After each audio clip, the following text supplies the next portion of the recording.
So now to the latest on the mysterious death of Nolan Wells. For the first time since Wells' body was found, we're hearing from a friend of the 18-year-old who was with him on the day that he died. Tristan Shepard, who says that he was with Wells on the 4th of July, but declined to speak on camera because of the threats that he says he's been receiving. We did no wrong here, and we don't understand how we're getting so much hate behind it. We all cared and loved Nolan, and nobody wanted to see Nolan die. Nobody wanted to see his life be taken so short. The boat left the island a little after 4:30. It was riding low. Something wrong with the pump. Water coming in faster than it went out. So they did the ordinary thing. They pointed the bow at the mainland and went home. He was 18, 6'1", a wide receiver with a season starting in August. Around 3, someone saw him standing on the sand. Broad daylight, holiday crowd. Boats in every direction. That is the last confirmed sighting of him alive. Just a gap in the record that has since swallowed an entire investigation. At 11 that night, a friend called the Coast Guard. At midnight, his mother called the sheriff. 12 more hours passed before the county formally asked for federal help.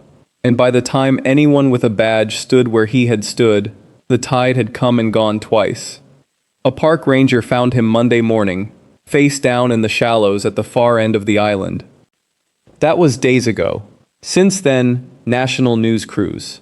A second autopsy, flown 1,000 miles north. Protests in his hometown. Death threats sent to strangers' children. And still, not one official in this state will say the words, "This is how he died." This is the executioner. Straight with you before we start. This is an open death investigation into an 18-year-old. We'll be discussing how his body was found, what an autopsy may show, and a family coming apart in public. Nolan Xavier Wells was 18 years old, and he would have turned 19 the following month. His parents described someone quieter than his size suggested. He had known the 3 friends he traveled with since high school. This was not the first time he had gone out to the island with them. It was a familiar trip with familiar people, on a familiar stretch of water. He was supposed to be back at school that Monday. Training camp for the coming season started that week. Horn Island is not a beach in the way most people picture one. It sits out in the Mississippi Sound, somewhere between 7 and 10 miles off the coast depending on which outlet you read. And it runs roughly 11 miles end to end. But this is where most of the coverage of this case gets the picture wrong, and it matters more than almost anything else.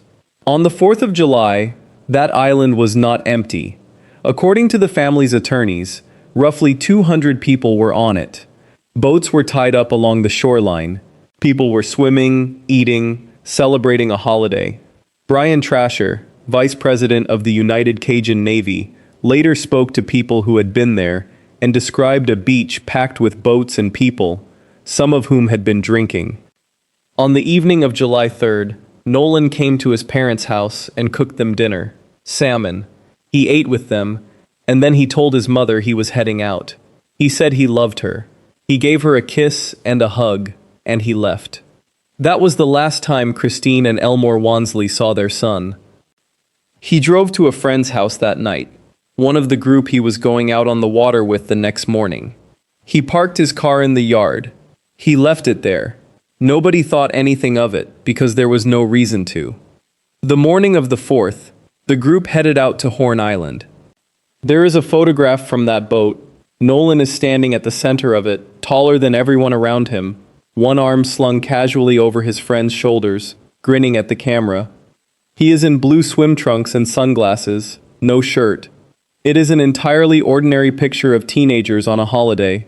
It is also, as millions of people have now noticed, a photograph in which Nolan is the only black person in the frame. Javon Williams, 17, arrived on the island separately, around 11 in the morning.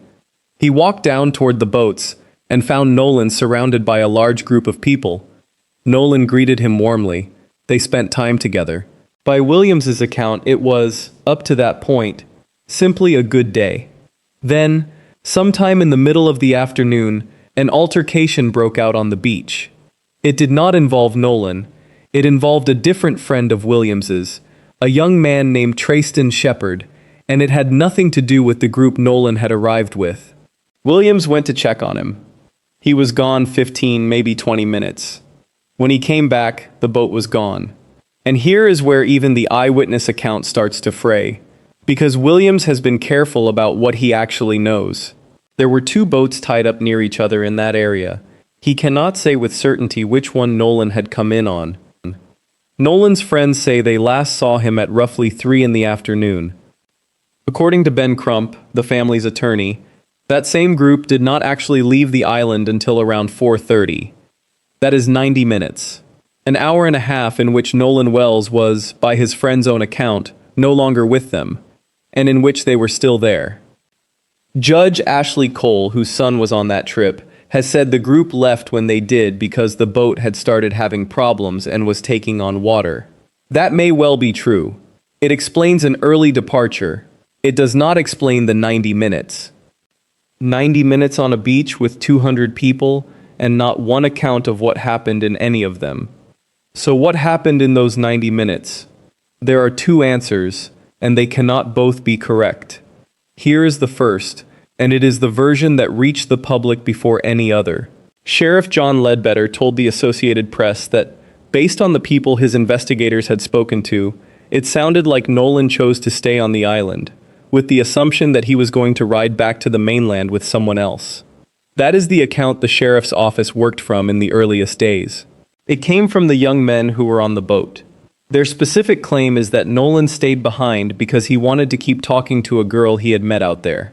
Ashley Cole, the Jackson County Chancery judge whose son was one of the 3 friends on that trip, has publicly backed that account. She said her son told her Nolan chose to stay. She added a second detail, that the group left the island earlier than planned because the boat had begun taking on water. Her son, she said, has cooperated fully with law enforcement. Now here is the second version. Ben Crump, the attorney the Wansley family retained, says he has spoken to the young woman at the center of that claim, and according to Crump, she says the exact opposite of what the boys say. She says Nolan told her he was going back to get on the boat with the boys. Read those two sentences again, side by side. The boys say Nolan told them he was staying for the girl. The girl says Nolan told her he was leaving to rejoin the boys. That is not a difference of memory. That is not two people recalling a chaotic afternoon slightly differently. Those are two accounts pointing in opposite directions, and there is no version of events in which both are true. Someone is either mistaken or someone is not telling the truth. And this week, a friend of Nolan's told CNN something that cuts against the sheriff's working theory entirely. He said it was simply not in Nolan's character to separate from his group, that he would not have stayed behind. Everything in this case runs through that fork. If Nolan chose to stay, this is a tragedy. If Nolan believed he was getting on that boat, and it left anyway, it is something else.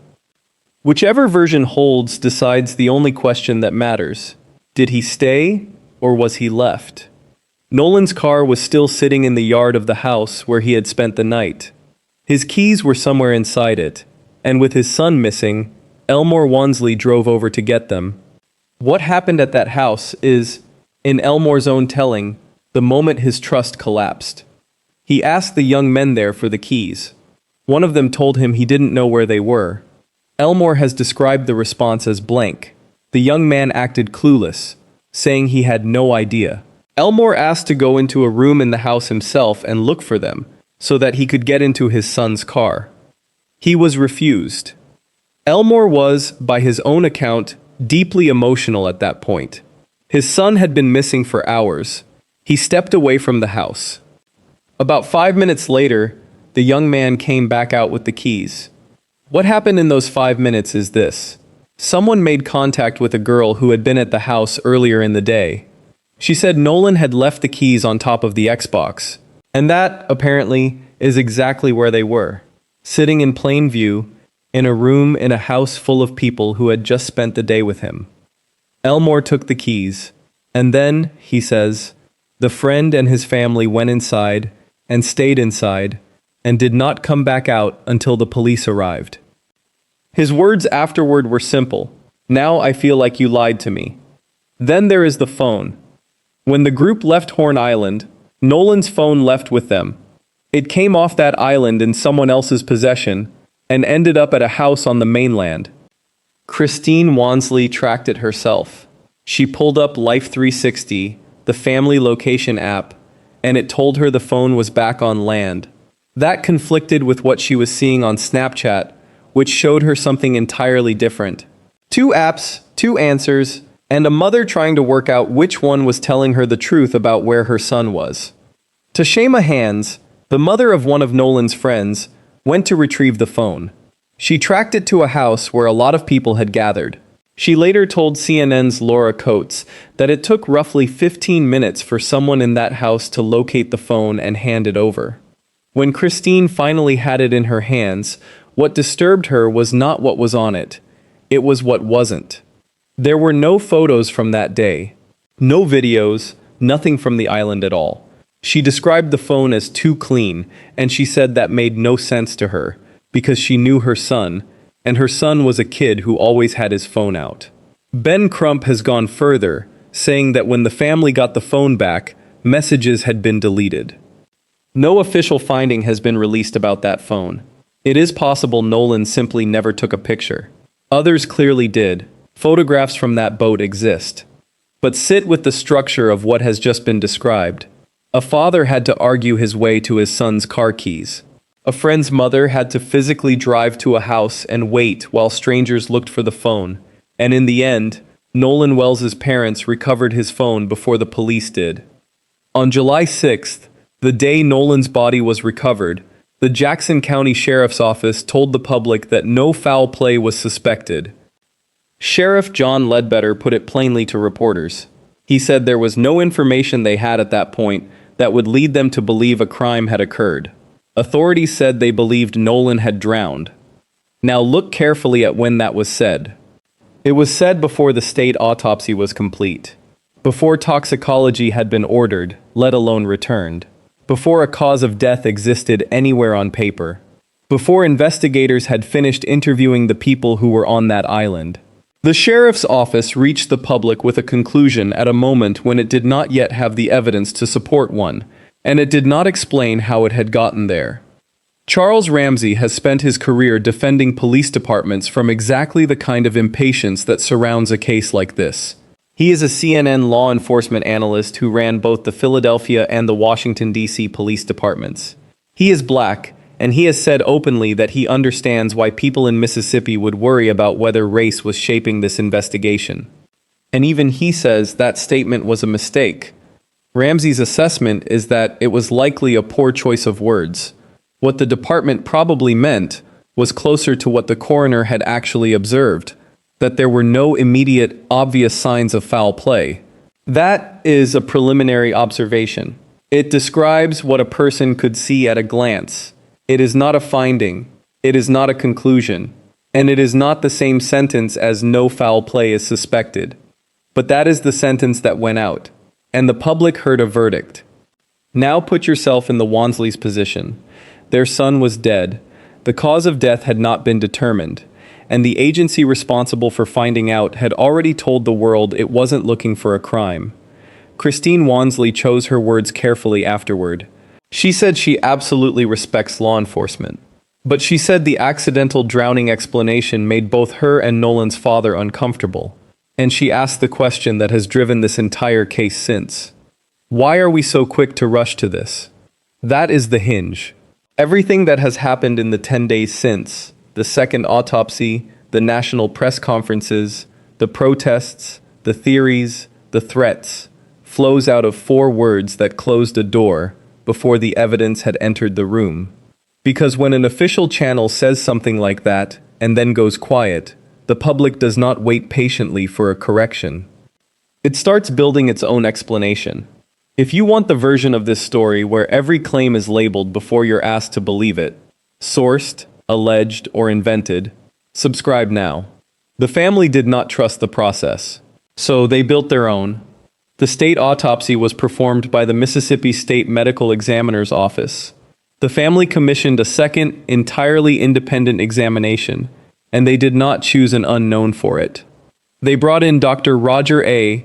Mitchell Jr., and I want to be precise about who he is, because nearly every channel covering this case has gotten it wrong, including some very large ones.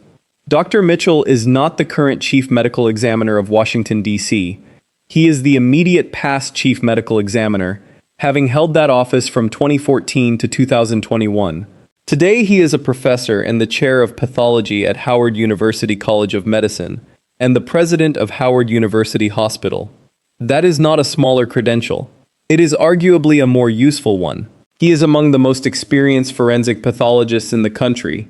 He has spent his career on high-profile death investigations, and, this is the part that mattered to the family, he has no connection whatsoever to Mississippi law enforcement. That was the entire point. Crump has said the family wanted their son examined by a doctor with no ties to the agencies they had already stopped trusting. Colin Kaepernick funded the independent examination and the transport of Nolan's body to Washington. Tyler Perry is covering the funeral costs. So what does a second autopsy actually do? It does not simply repeat the first one. A private forensic pathologist starts with a document review, the original examiner's notes, the scene photographs, whatever preliminary reports exist, and reads them line by line, looking for what was recorded, and, more importantly, what wasn't. Then comes the physical re-examination, an independent look at the body to identify anything the first pass may have moved past. And then samples go out to independent laboratories for targeted testing. That last part is why nobody has an answer yet. Toxicology is not done in-house. It goes to outside laboratories. Those labs run the panels, and then the results have to be analyzed and reviewed before anyone will put a name to a cause of death. That process routinely takes weeks, not days. Weeks. A spokesperson for the Mississippi Department of Public Safety put it this way: every case is unique and deserves a thorough review, and cases cannot all be handled the same way or on the same timeline. That is a defensible position. It is also, to a family standing in the 10th day without an answer, an almost unbearable one. The independent results were expected on Friday, July 10th. They did not arrive. And here is where the story got away from everybody. Because the reason they didn't arrive is not sinister. According to Crump, the delay came down to problems transporting Nolan's body. That is a logistics failure. A body had to be moved 1,000 miles, and moving it took longer than expected. But in a vacuum, nobody hears logistics. In a vacuum, delayed and hiding something collapse into the same word. And that is a mistake this family cannot afford. Because every hour that a reasonable explanation goes unspoken, something less reasonable moves in to take its place. So where does this case actually stand, right now, today? On July 13th, Sheriff John Ledbetter gave his most substantive update since the beginning. He said the investigation is active, it is ongoing. His department has conducted witness interviews, and it has been in contact with other agencies, including the FBI. He also said something that cuts against the idea of a department trying to bury this. He said the public's tips have been productive. His office put out a call to action asking for information, and according to him, that call brought in a significant amount of valuable material this past week. There is a specific version of that request still open, and it is worth repeating exactly. Investigators are asking for original, unedited photos and video taken on Horn Island on July 4th, particularly anything depicting alleged altercations, or anything believed to contain images of Nolan Wells. Not screenshots, not reposts, originals. Christine Wansley has made the same request herself, asking that material go to local authorities and to her legal team both. That is not the behavior of an agency closing a file. The pressure on that agency, meanwhile, is now national. Congressman Benny Thompson of Mississippi has called for a full, transparent, and timely investigation. The Reverend Al Sharpton stood at a press conference in Harlem and said, in 5 words, that this does not smell right. But he also drew a line most people covering this case have refused to draw. He told people not to rush to judgment that this was racism, and in the same breath, he told them not to rush to judgment that it wasn't, because nobody knows yet. Curly Clark, president of the Jackson County NOP, has taken the same posture. His organization is watching this closely to ensure there is no racial discrimination in how it is handled. But he has publicly asked people not to reach conclusions before the facts are in. That caution is not naivety, and the distrust it is trying to manage is not irrational either. Mississippi Today has reported directly on the backdrop here. This is a state where the deaths of black people have not historically been investigated with the same rigor as the deaths of white victims. That is documented history. Ocean Springs itself is roughly 79% white, according to census figures. Nobody has to invent a reason for a black family in that county to want everything double-checked. The reason is already there. Now the part nobody wants to say out loud. There is no trial coming. Not yet. And possibly not ever. There have been no arrests in this case. No suspects have been named. Nobody has been charged with anything. Ben Crump has not even spoken with the 3 young men who were on that boat, because they have retained legal counsel, which they are entitled to do, and which is not, by itself, evidence of anything. And a prosecution could not begin even if someone wanted one, because a prosecution requires a cause of death and a manner of death. Accident, homicide, undetermined. That document does not exist yet. Everything, the charges, the trial, the verdict, the closure this family is asking for, is sitting behind a single piece of paper that has not been written. So let's close the books on what we actually have. 3 columns. I'll read them once, and I won't dress any of them up. Established.